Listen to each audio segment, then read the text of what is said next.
good, y'all? This is Xavier Miller, and today I'm here with my bro Will. What's up, bro? Yo, what's up, bro? And today, he's showing me around a lot of the properties he got. He killing it in the real estate game as a developer, going crazy. So I thought it would be dope to give you guys some insights on what's going on. And this is one of his properties. Tell us about it. Yo, once again, it's your boy Will Cyrus. I'm the owner and founder of Purpose Building Developments. And today, we're at one of my Lakewood developments. So I purchased this lot right here for $590,000. I'm gonna put roughly about $850,000 to $900,000 into the construction. We're gonna sell it for about, it'll appraise for 2.4, but it can sell anywhere between 2.4 to 2.5 million. The lease I'll probably take on is 2.3. So if you subtract the 2.3 from what it costs to, to buy the land versus the construction, you're looking at roughly anywhere between $750,000 to an $850,000 profit on this particular deal. Let's go inside? Let's go inside. So the people, they probably gonna be thinking like, how long you been in the game? Man, I've been in construction since about 2017 when I really first started getting my feet wet. Okay. And how many properties, how many projects you done so far? So projects by myself, without investors, I'm at about 28 right now. Including investors, I'm sitting at right about 50. And these some big, like y'all can't see the whole house here, but this is a 5,000 square foot home. This is a huge house. And I know a lot of people, we was talking about it. I'm like, a lot of people when they get in the game, they start typically with the smaller houses and they don't do these big projects. And as y'all know, bigger projects, bigger profits. So it's like, absolutely. But I was asking you, I was like, do you think people should start this route first or with the smaller cribs? Nah, for me, bro, I feel like just to learn the process, you want to start off smaller, work out your kinks, understand the construction process, the business, because if you make a mistake, it's a lot easier to pay for those mistakes when you're doing the smaller deals. That makes sense. You know what I'm saying? And then learning your process, when to schedule guys, when to purchase material. When you do on smaller projects, it's less lead times on when you're waiting on stuff to come. And then once you get that process, you come to the big boy stuff. Right. Let's do a walkthrough this. So we're coming in to the front foyer. Right here it's gonna be a double entry metal frame door with glass. Come up to the stairs. So right here you're gonna have the railing that's going up, metal railing going up here, and then going up there, and then there's gonna be a large chandelier that hangs from up there, right? That's gonna be hard. Yeah. So nice little piece. And then as we kind of go this way,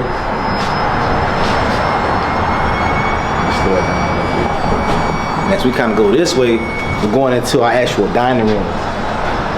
So we got a dining room with we go on this side, with a fireplace. We got a gas fireplace with the chimney. So this flue here is the flue to the chimney that extends to the outside of the house. So when the individuals with their family and they're sitting in the house, they're able to have their dinner here, Thanksgiving, regular dinners, whatever the case may be. Then it kind of floats into,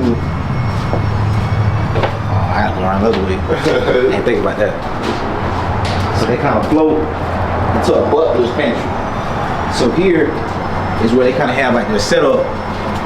You can set and prep food, whatever the case may be. It's gonna be an island. It's gonna be cabinets on this wall. This is gonna be their butler's pantry. Going into an actual pantry, right? Decent sized actual pantry, which without the sheetrock, it's kind of hard for people to see the vision because there's no boards right on the wall that's kind of telling you how the walls go and all that. That's the pantry. We're in the butler's pantry, coming out into the kitchen. This area is the kitchen. Coming into where the island is gonna be. So we're looking at the island. Kitchen, cabinets, the sink. We got the pot filler here. The sink is gonna be in the island. So we got the sink over there, pot filler. Got where the gas stove is gonna be. The push-in stove is gonna be right here, and I know that because I see my gas stub out. That kind of lets me know. Then it says pot filler there, and it says gas on the ground. So I can it's kind of like my cheat code. I always have my guys mark everything, so I kind of know when I walk into a house where everything's gonna be. And then in my house, if you see stuff like this on the ground, I know that's where my returns is where my air is gonna flow. So right there? Yeah, so he said 7-8. I can look up 7-8, right? Yeah. See, like an AC vents. So everyone on the ground sees 7/8. You know where your AC is blowing from. So when the inspectors come, they already know how the airflow is gonna work. Yeah. So like it makes it super easy for everybody, anybody that's in the house, to know like the direction of the house before sheetrock is being put up. How you learn all this, bro? This a lot. This shit seems hella complicated. Really, bro, like learning a good process, dog. Like once you get a good team of people that's been doing it 20, 30 years, and you learn what they do well, what they do wrong, and you kind of go through a couple houses. And the key thing is really making mistakes, bro. Like I don't pay hundreds of thousands in mistakes, and I call that like my Harvard education. You feel me? Yeah. Shit, I done paid my debt to the game. Like shit, I done got my degree now. So now I got my degree. You know, I hire myself. You know, I'm boss of my own firm. You know, you make mistakes, you learn, you grow. You know what I'm saying? You get the process better. You know, and you be like, damn, I ain't gonna do that again. You feel me? Yeah, I'm gonna do something different. You do something different. Build a better team. Don't be cheap on what you're trying to accomplish. Get the best of the best. Pay them well, and shit. You should just be starting jumping like this. You feel me? This not the master building. This is sweet. Okay. So like, it's basically it can be whatever that person want to be. When you saying like, what you explaining to me how what they filling up the tub for the inspection. Yeah. So what's the science behind that? It ain't really no science. They just want to know that it drains properly. Oh, okay. I see. They gonna come in. They gonna pull a plug on it. And they gonna make sure that it's drained properly. Is that it's not no leaks detected anywhere. And once it starts going down that drain, they gonna follow the drain. And then if they start to see water leaking, then they know like, okay, we're gonna fail you on this inspection because you got a leak on your second whatever. Okay. So that's like the reason around to make sure that your pipes is sealed. It's kind of like you look at those pipes. If you got white pipes, it's copper pipes. This one sure button up, tighten up. How important is this though? How important is getting the right contractor though for all this? That shit's super important, bro. Like, I mean, you need to find somebody to execute something at this scale. Like they got the skill set, the professionalism, and the team. Like all three of those gotta be on point. You know, cause they ain't got the professionalism. You know, they just doing whatever, then the craftsmanship not gonna look good, right? If they don't have the team, that's gonna impact craftsmanship too, right? Facts. And then more importantly, like they gotta know what they're doing, bro. They gotta understand framing. They gotta understand structural. So if you look at these ceiling joists, like you can tell the structure is A1. And this house is like, it's gonna be supported at its highest points. But you can see all throughout how everything is lined up. Yeah, like the beams, the LVLs, you know, the concrete, making sure that you got the structurally sound on the concrete. That's not gonna crack in 3 years, 5 years. I mean, that's important, bro. Yeah. A lot of these houses be like cheaply built today. No, they really do, bro.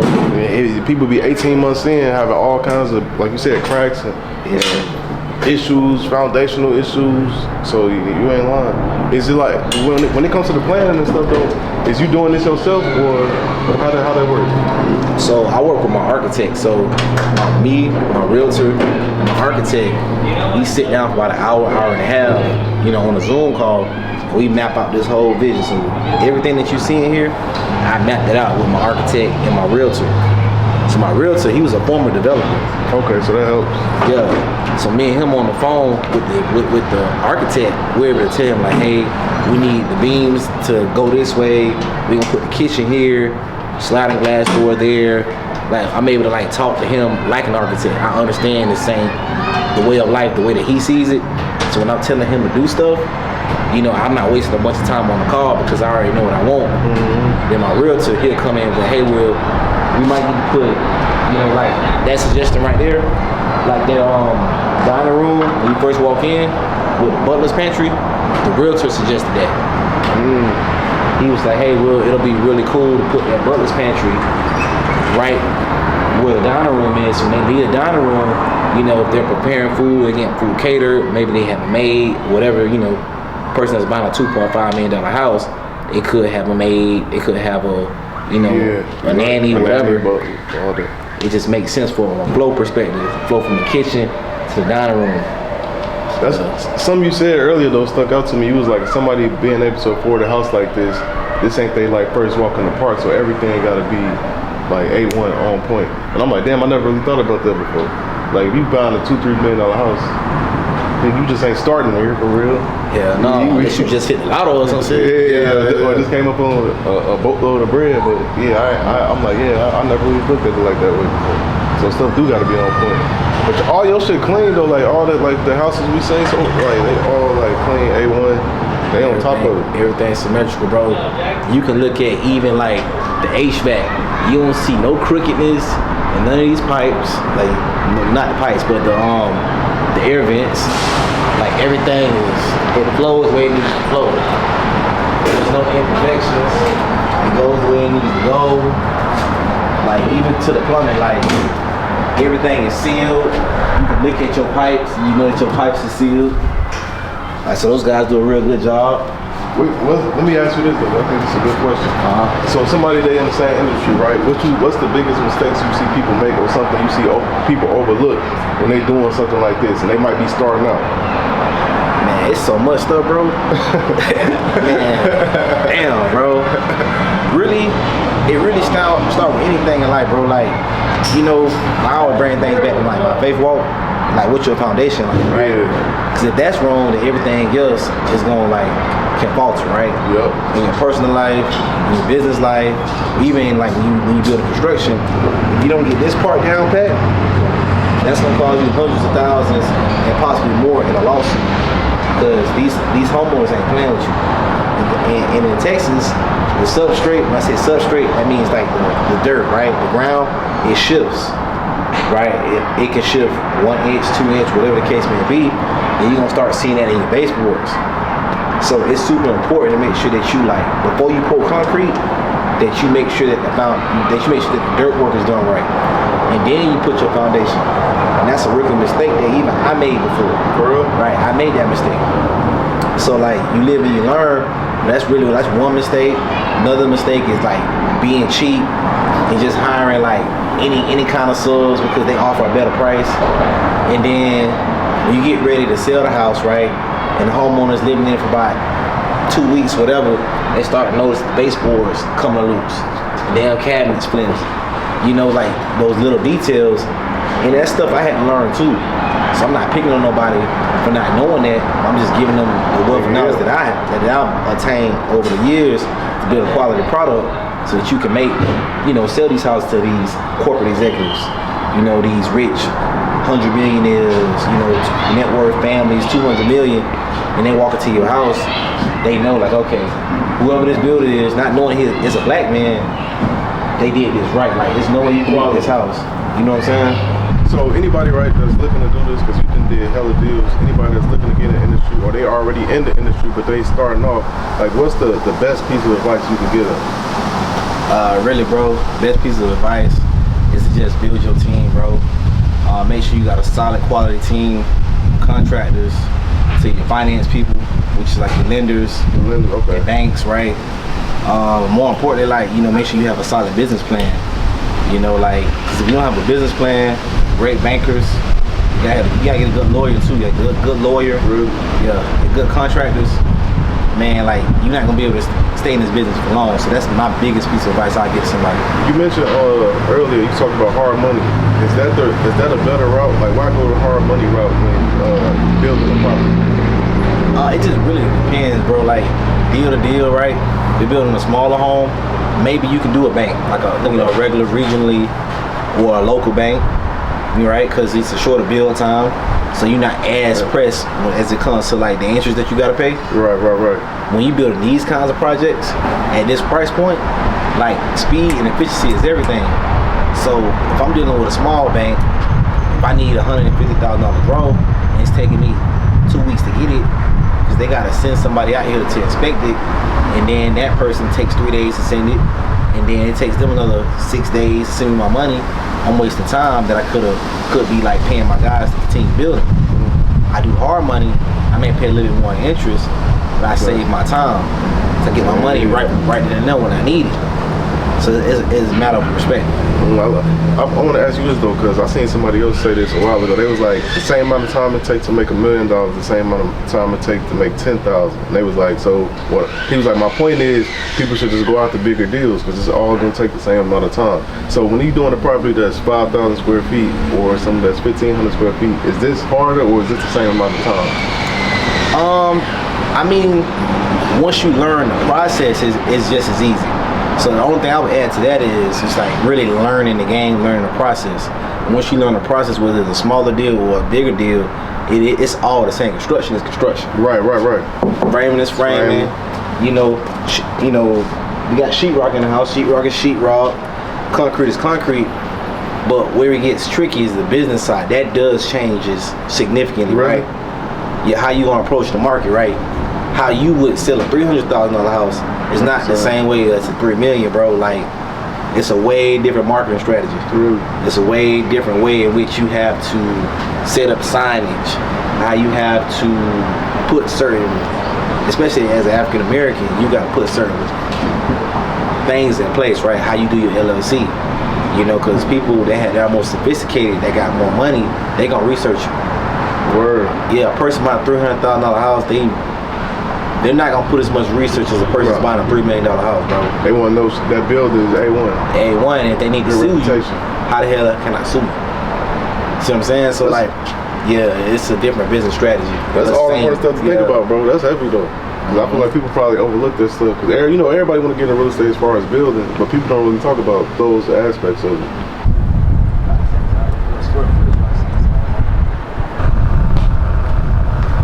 We back. So we had another one of Will Properties. This is in Preston Hollow. If y'all are not aware of Dallas, Preston Hollow is one of the most prestigious areas in Dallas, right? Would you say that? Yeah, definitely. I would say like top 8 in Dallas. Throughout the Metroplex. Okay. So break down this deal. Like how many square footage of it? How much you got this lot for and all this stuff? Yeah. So I purchased the land for $480,000, just under $500K. The specs on this is going to be a 4-bedroom, has a game room, 5.5 baths, roughly around 4,180 square feet, just under 4,200. It's going to sales price of about $2 million. Man, yeah, bro, like neighborhood, it's in Little Preston Hollow, which is just outside of Preston Hollow and on the outskirts of Mid Hollow. So it's more so like Preston Hollow meets Highland Park. Yeah, and for, like I said, if y'all that's not aware of Dallas, these is nice areas. These ain't in no like, not to knock any other areas, but this ain't like the trenches, the hood, and none of that. Hell no. Big time. So we gonna go inside. Big business, minus the business too. Watch stuff. These the same buildings, same contractors? Yeah, my same team. Same team everywhere. Like that black dude you seen? Yeah. He like my head like for me, like he made sure everything is good. And when you start building on this one? Probably about a month after the other one. Well, maybe 2 months after the first one I went to. Damn. So how many, like this is important too, how many projects you got going on? All right. You got a lot of, that's a lot, bro. How you handle all that? Shit, really, bro, like I got a system, bro. And I already know like how much money coming in, how much money going out. So I set my finances the way it need to be set so I can manage all these projects. Bro, just on those 5 projects, bro, multi-million-dollar projects, bro, I'm paying like $100 grand a month in like interest and payments on the loans, you feel me? So any given year, bro, I'm spending about, bro, interest is one thing, right? Interest I can be spending about like damn near $2 million. It's on interest for all these projects. Per year? Per year. It's on interest payments. Right. Because you got to pay payments every month. And then you got your construction costs. So the budget on this one, $850. Budget on that one, $1 million. Budget on that one, you got a lot of business expenses.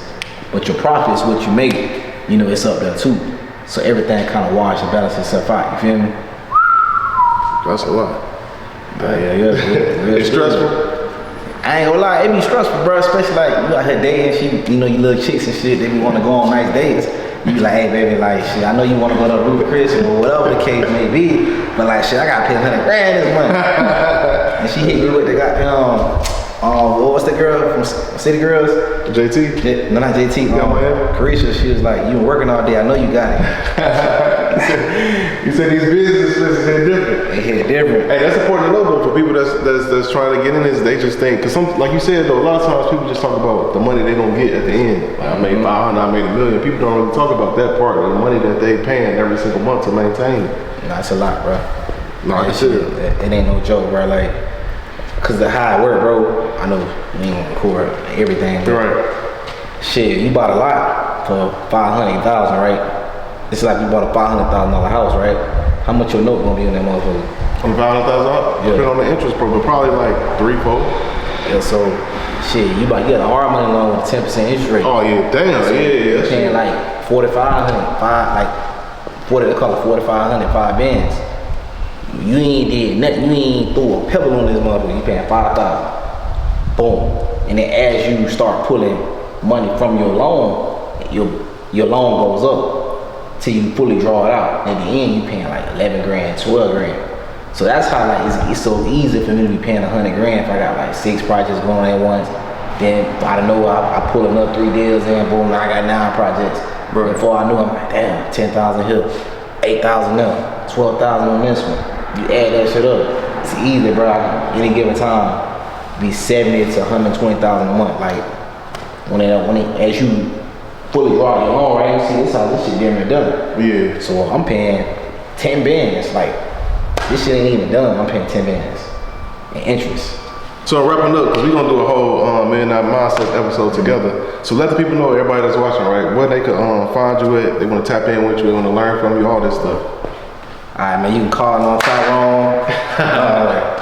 You can find me on Instagram at Purpose Builder DFW, or you can follow my actual business page, which I just started, The Cyrus CYRUS Collection, if you know how to spell. The Cyrus Collection.